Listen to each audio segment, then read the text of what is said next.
across the state and encouraged engagement. And this week, the group began drawing preliminary district lines. One of those early maps, proposed by Commissioner Anthony Eade, would split up Lansing and East Lansing, grouping them with other mid-Michigan municipalities.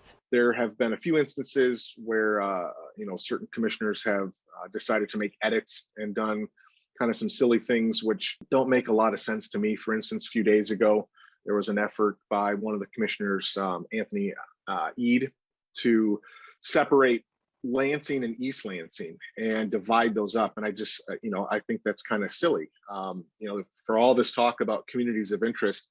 That's Anthony Daunt, who serves as Executive Director of Fair Maps, a group aiming to help create equal district maps. He tells me splitting the two areas, even though they're directly adjacent and share a name, makes very little sense to him. The new maps have to meet a set of criteria like continuous districts and new district lines that respect existing township and county lines. They are officially starting from scratch. That is, they are supposed to draw new districts based on new census numbers, and they're explicitly not supposed to take into account where current members of Congress or legislators live in drawing those districts. Changes to the district lines and losing a congressional seat could make for a very different political landscape in Michigan. It won't be completely different, but the map will be new. It'll have one fewer U.S. House district, and so that necessitates moving almost all of the lines somewhat.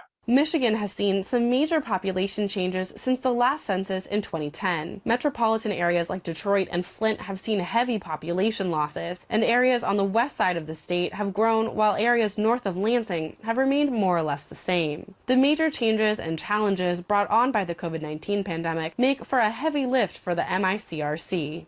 Kind of the biggest concern thus far has just been the slow progress. And they just started drawing maps over the last few days.